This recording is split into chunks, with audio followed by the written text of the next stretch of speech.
Hi friends, स्वागत है आपका आपके यूट्यूब चैनल इंसा स्टडी हब पे। आज का हमारा नया टॉपिक है भारतीय संविधान से संबंधित भारतीय संविधान के भाग 1। जैसा कि हमने पिछले वीडियो के माध्यम से आपको बताया था, भारतीय संविधान में जितने भी महत्वपूर्ण भाग थे सभी को हमने काफ़ी विस्तार रूप से देखा था और उसे समझा था। आइए भाग क्या है उसे एक बार और समझ लेते हैं।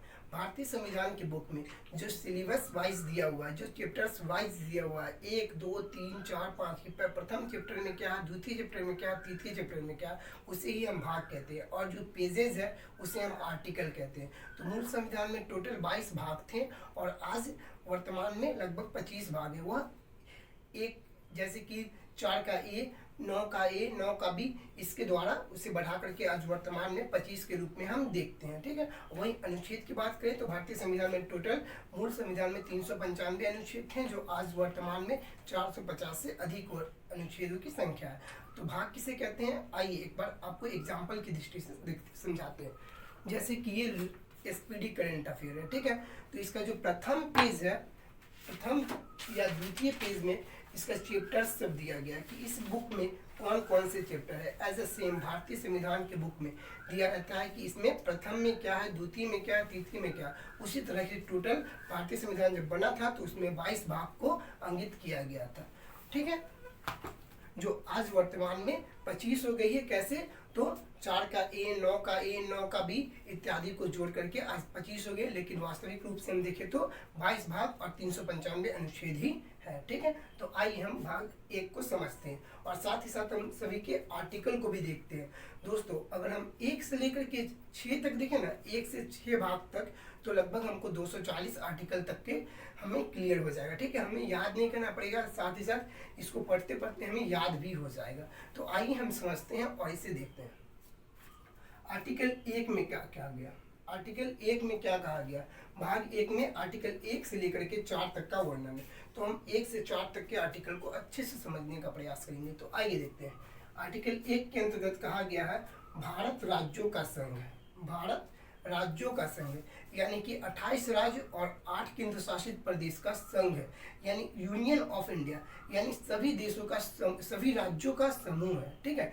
जैसे कि अगर आप देखें तो अन्य जो देश है तो वो सभी राज्यों का समूह है, लेकिन काफ़ी कमज़ोर नहीं है। जैसे कि एक सरियाया हुआ ईटा, यदि एक को खींच दे तो सारे के सारे भड़क जाएंगे, लेकिन हमारा भारत देश ऐसा नहीं है। यदि वो चाहे भी किसी कोई राज्य की हम अलग होकर के भारत से एक अलग किसी अन्य देश में विलय हो जाते हैं, तो ऐसा कभी भी पॉसिबल नहीं है।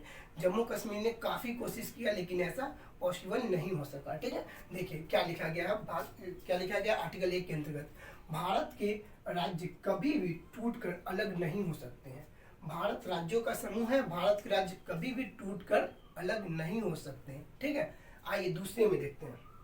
आर्टिकल दूसरा क्या कहता है। आर्टिकल 2 कहता है संसद राष्ट्रपति को पहले सूचना देकर किसी भी विदेशी राज्य को भारत में मिला सकती है।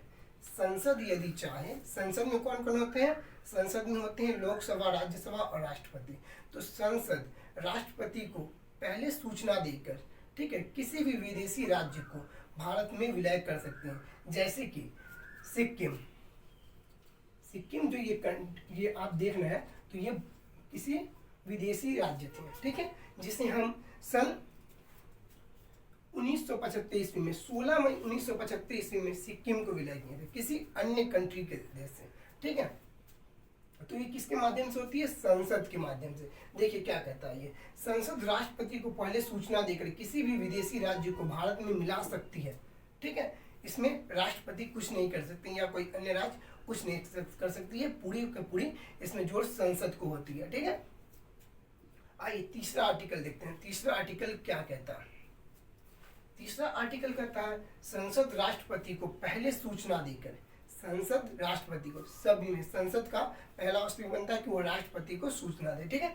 तो संसद राष्ट्रपति को पहले सूचना देकर राज्य के नाम, ठीक है, राज्य के नाम, क्षेत्रफल एवं सीमा में परिवर्तन कर सकता है।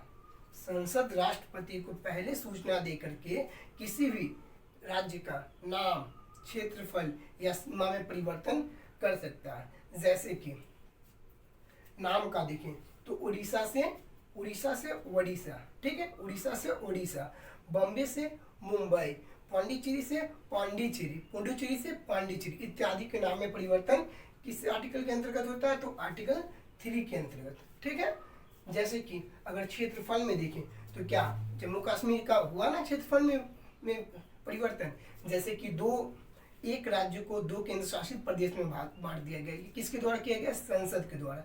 राज्यों से संबंधित जितने भी परिवर्तन होंगे वो सब संसद द्वारा किए जाएंगे। ठीक है, सीमा 2 राज्यों का अलग अलग बढ़ जाना। ठीक है, जैसे कि आंध्र प्रदेश के से तेलंगाना का बंटवारा हो जाना, बिहार से झारखंड को अलग कर दिया गया। जैसे कि आप देखें तो उत्तर प्रदेश से उत्तराखंड को अलग कर दिया गया, मध्य प्रदेश से छत्तीसगढ़ को अलग कर दिया। ये सब क्या है? तो ये सब सीमा में परिवर्तन है और क्षेत्रफल में परिवर्तन है। ठीक है, तो ये आर्टिकल 3 के अंतर्गत होता है। आइए 4 में देखते हैं, 4 में क्या कहा गया? तो 4 में कहा गया है अनुच्छेद 2 और 3 में किए गए प्रावधानों का वर्णन 4 में किया गया। आर्टिकल 2 और 3 में किए गए प्रावधानों का वर्णन आर्टिकल 4 के अंतर्गत किया गया।